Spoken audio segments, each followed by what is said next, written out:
আছে নতুন এটা ভিডিঅ' লৈ আহিছোঁ আপোনালোকৰ আগত। Welcome to my astrological channel Krishna Jyotish astrology for humanity. বন্ধুবিন্দু, আজি যিটো টপিক লৈ আমি কথা পাতিম সেই টপিকটোৰ সম্বন্ধে বহুতে ৰিকুৱেষ্ট কৰিছে, গতিকে এইটো এটা ভিডিঅ' বনাবলৈ লৈছোঁ। যদিও এই একেটা টপিক লৈ পেলাই আমি আগতেও কিছুমান ভিডিঅ' বনাইছিলোঁ, কিন্তু যিহেতু যোৱা কিছুদিনৰ পৰা আপোনালোকৰ বহুত ৰিকুৱেষ্ট কৰিছে এই টপিকটো লৈ পেলাই, গতিকে এটা নতুন ভিডিঅ' এটা বনাইছোঁ। কিছু নতুন কথাও ইয়াত থাকিব, গতিকে আশা কৰোঁ যে ভিডিঅ'টো আপোনালোকৰ ভাল লাগিব।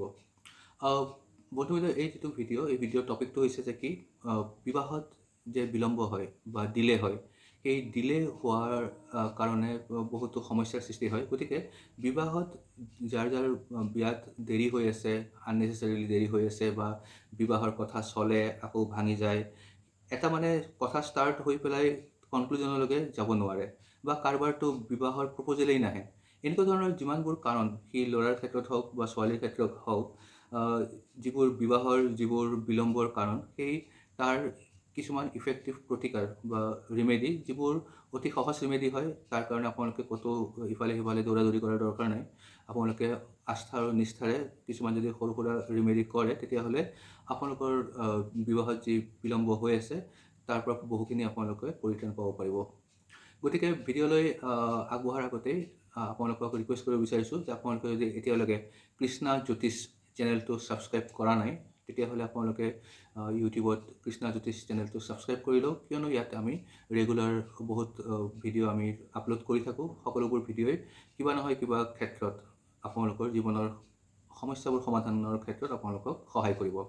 গতিকে কৃষ্ণা জ্যোতিষ ইউটিউব চেনেলটো ছাবস্ক্ৰাইব কৰক। মোৰ লগত যদি পাৰ্চনেলি কথা বতৰা পাতিব বিচাৰিছে, পৰামৰ্শ ল'ব বিচাৰিছে, তেতিয়াহ'লে মোৰ যোনটো মোবাইল বা যোনটো হোৱাটছআপ নম্বৰ, সেইটো আপোনালোকে নোট কৰি ল'ব পাৰে। নাম্বাৰটো হৈছে 9717100241। অসমীয়াত কৈছোঁ 9717100241। এই নাম্বাৰটোত আপোনালোকে মোৰ লগত কণ্টেক্ট কৰিব পাৰে। এতিয়া টপিকলৈ আহিছোঁ। চাওক, বিবাহত বিলম্ব হোৱাৰ কাৰণ ল'ৰা আৰু ছোৱালীৰ ক্ষেত্ৰত অলপমান পৃথক হয়। পৃথক ইন দ্য চেন্স ডেট এষ্ট্ৰলজিকেলি ল'ৰাৰ বিয়া আৰু ছোৱালীৰ বিয়াৰ অধিপতি গ্ৰহ বেলেগ বেলেগ হয়। গতিকে এই অধিপতি গ্ৰহ যদি আপোনালোকৰ কুণ্ডলীত যদি বেয়া হৈ আছে, তেতিয়াহ'লে আপোনালোকৰ বিবাহত বিলম্ব হ'ব।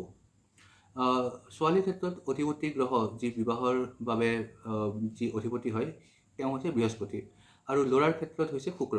গতিকে ছোৱালীৰ ক্ষেত্ৰত যদি ছোৱালীৰ জনম কুণ্ডলীত যদি বৃহস্পতি উইক হৈ আছে, বা ল'ৰাৰ ক্ষেত্ৰত ল'ৰাৰ জনম কুণ্ডলীত যদি শুক্ৰ উইক হৈ আছে, তেতিয়াহ'লে তেওঁলোকৰ বিবাহত কিছু বিলম্ব হ'ব পাৰে বা কিছু বাধা বিঘিনি আহিব পাৰে।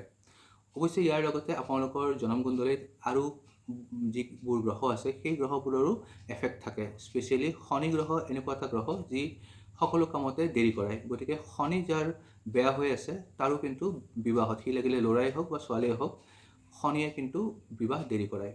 ইয়াৰ পিছত আৰু এজন গ্ৰহ যি শুভ হৈ থাকিলেহে শুভ কাম সহজে সম্পন্ন হয়, আৰু সেই গ্ৰহজন হৈছে মঙ্গল গ্ৰহ। মঙ্গল গ্ৰহ মঙ্গল বুলি কয়, মঙ্গল মাংগলিক যিমানবোৰ আমাৰ অনুষ্ঠান হয়, এই মাংগলিক অনুষ্ঠানবোৰ যিবোৰ শুভ অনুষ্ঠান হয়, এই শুভ অনুষ্ঠানবোৰ তেতিয়াহে সফল হ'ব পাৰে যদি মঙ্গল শুভ হৈ থাকে। গতিকে মঙ্গল যদি অশুভ হয় কাৰোবাৰ কুণ্ডলীত, তেতিয়াও কিন্তু তেওঁৰ অকল বিবাহ বুলিয়েই নহয়, যিকোনো মংগলজনক যিকোনো কামত বাধাৰ সৃষ্টি হয়। গতিকে মেইনলি আপোনালোকে জানি লওক যে বিবাহৰ বিলম্ব হোৱাৰ কাৰণ যদি আপোনালোকে জনম কুণ্ডলীৰ পৰা চাব বিচাৰে, তেতিয়াহ'লে 4জন গ্ৰহে 80% ৰোল এই 4জন গ্ৰহৰে হয়। এজন হ'ল ছোৱালীৰ ক্ষেত্ৰত বৃহস্পতি, ল'ৰাৰ ক্ষেত্ৰত শুক্ৰ, 2জনৰ ক্ষেত্ৰতে মঙ্গল, আৰু 2জনৰ ক্ষেত্ৰতে শনি।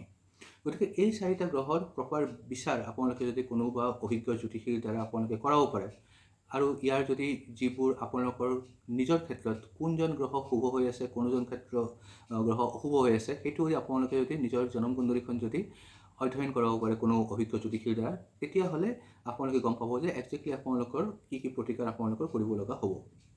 মই আজি যিকেইটা প্ৰতিকাৰ আপোনালোকক কৈছোঁ, এইকেইটা অভাৰঅল প্ৰতিকাৰ, আৰু এই প্ৰতিকাৰকেইটা মেইনলি মই ছোৱালীৰ ক্ষেত্ৰত বৃহস্পতি আৰু ল'ৰাৰ ক্ষেত্ৰত শুক্ৰ, এই 2জনক শুভ কৰাৰ কাৰণে মই ধৰি লৈছোঁ যে যদি ছোৱালীৰ বিয়া হোৱা নাই, তেতিয়াহ'লে নিশ্চয় বৃহস্পতি শুভ নহয়।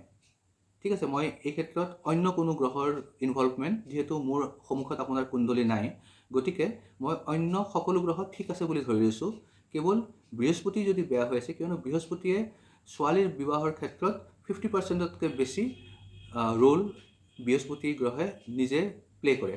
গতিকে বৃহস্পতিক যদি শুভ কৰা যায়, তেতিয়াহ'লে সাধাৰণতে 50% কেছত দেখা পোৱা গৈছে যে অকল বৃহস্পতিক ঠিক কৰাৰ লগে লগে বিবাহৰ নিচিনা কাৰ্য ছোৱালীৰ ক্ষেত্ৰত যি ডিলে হৈ আছে, সেই ডিলে দূৰ হৈ যায়, বিলম্ব দূৰ হৈ যায় আৰু বিবাহ সম্পন্ন হয়।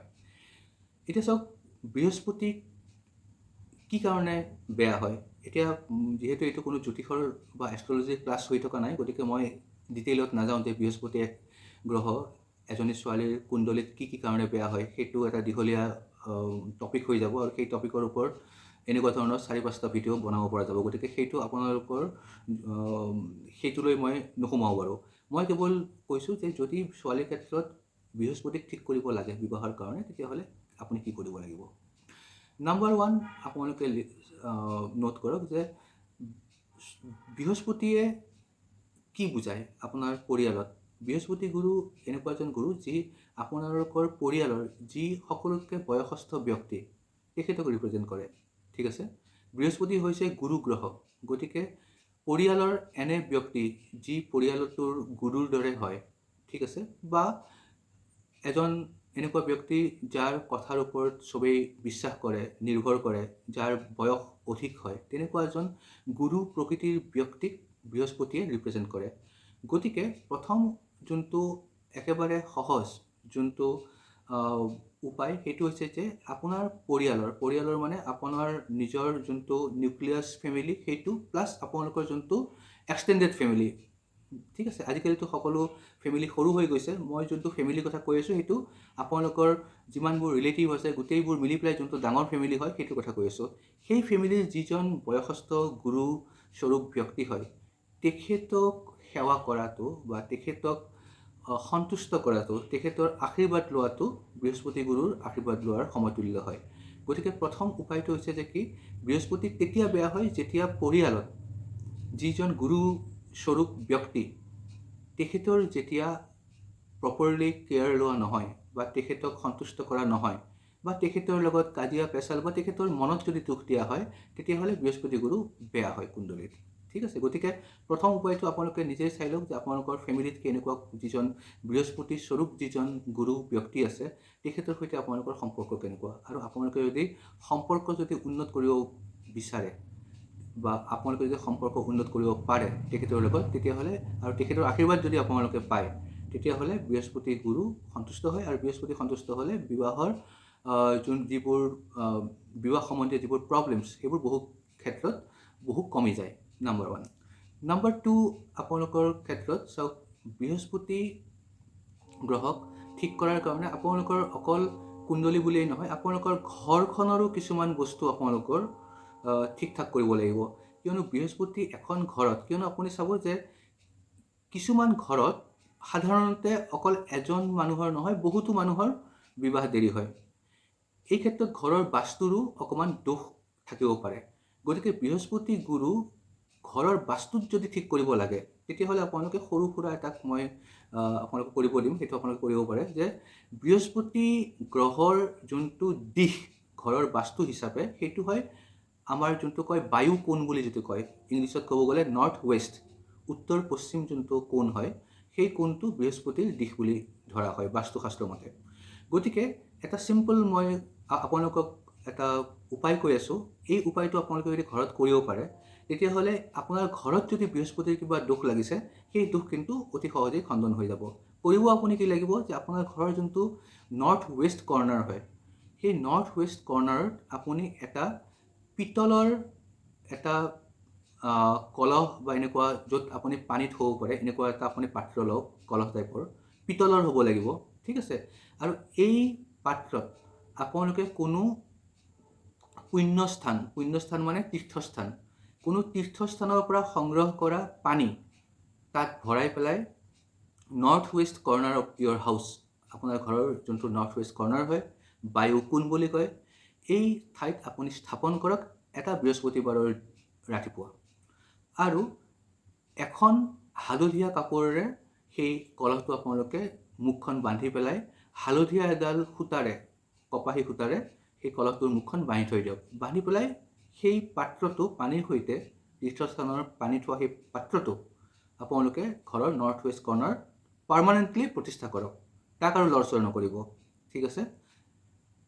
এই কলহটো যেতিয়ালৈকে সেই স্থানত থাকিব তেতিয়ালৈকে আপোনালোকৰ ঘৰৰ বৃহস্পতি শুভ হৈ থাকিব। ঘৰৰ বৃহস্পতি যদি শুভ হৈ থাকে তেতিয়াহ'লে অকল বিবাহ বুলিয়েই নহয়, যিকোনো শুভ কামত কোনো ধৰণৰ সমস্যা নাহে, ঠিক আছে।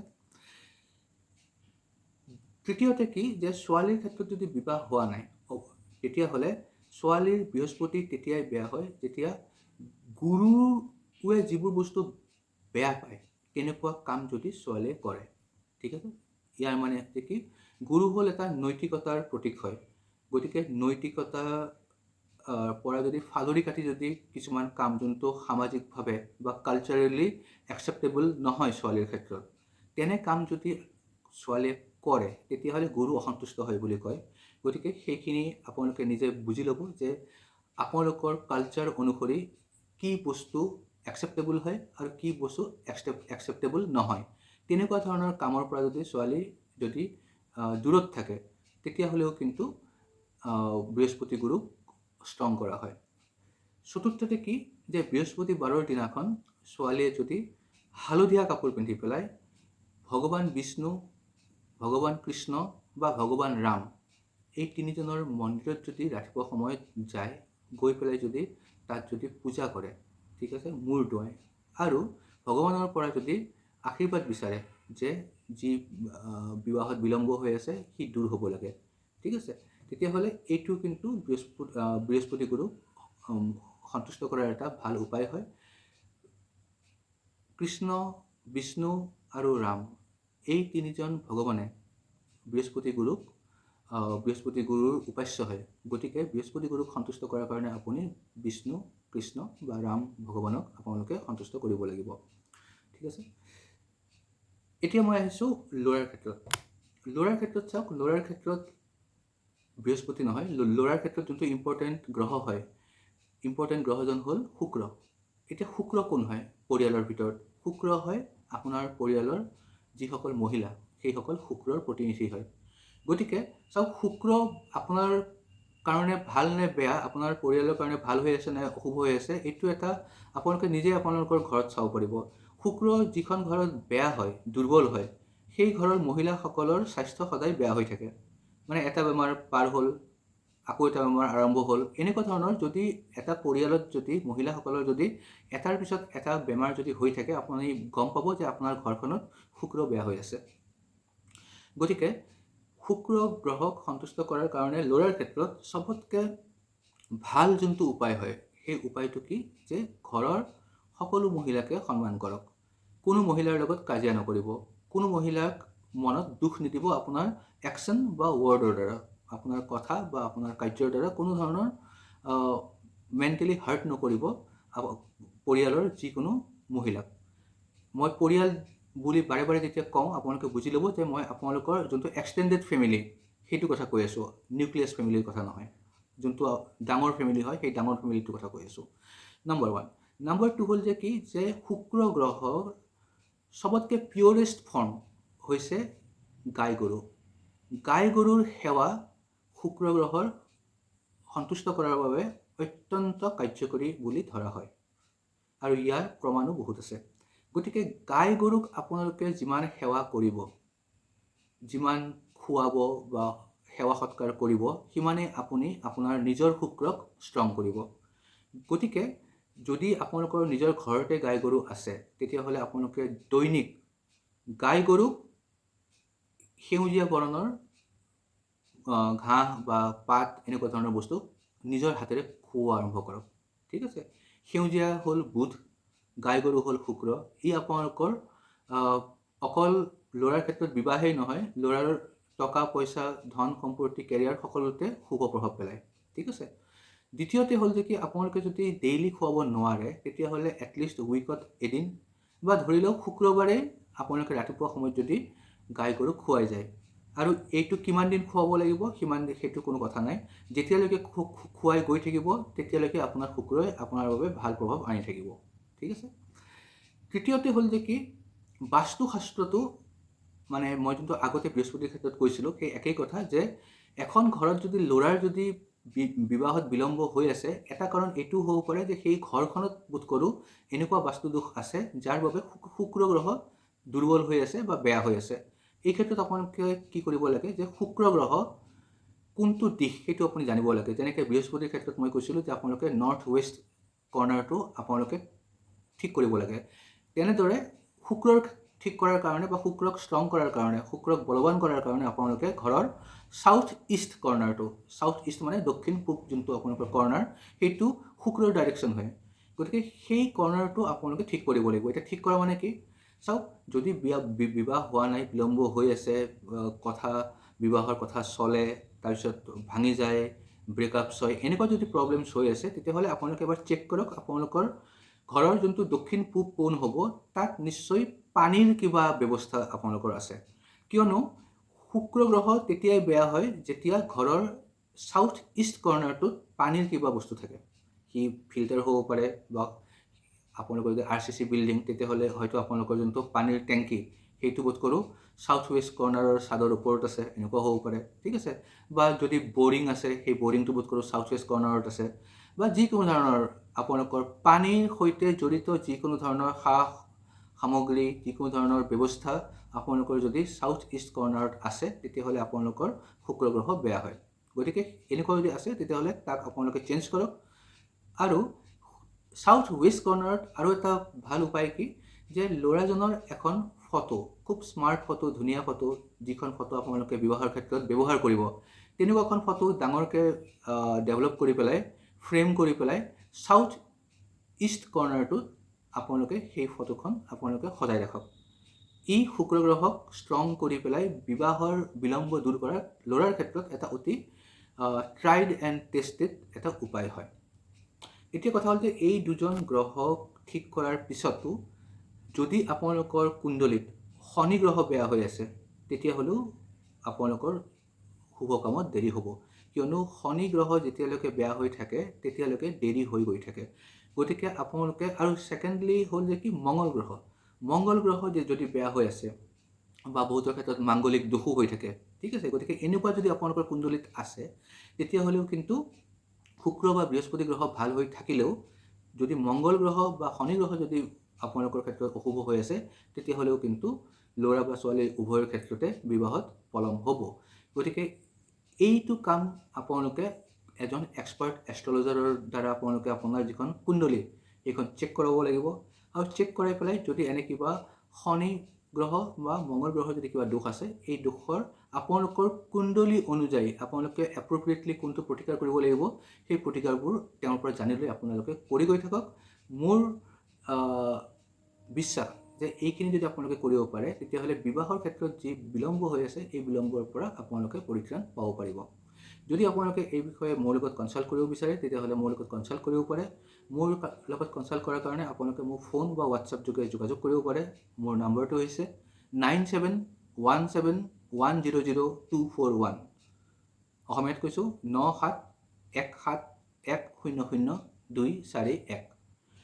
আশা কৰোঁ আজিৰ ভিডিঅ'টো আপোনালোকৰ ভাল লাগিল। এনেকুৱাই ভাল ভিডিঅ' যদি আপোনালোকে পাই থাকিব বিচাৰে তেতিয়াহ'লে আপোনালোকে মোৰ কৃষ্ণা জ্যোতিষ ইউটিউব চেনেলটো ছাবস্ক্ৰাইব কৰক। লগ পাম আৰু এটা বেলেগ বিষয় লৈ, আৰু এটা বেলেগ টপিক লৈ অতি সোনকালে। তেতিয়ালৈকে ভালে থাকক, কুশলে থাকক। নমস্কাৰ।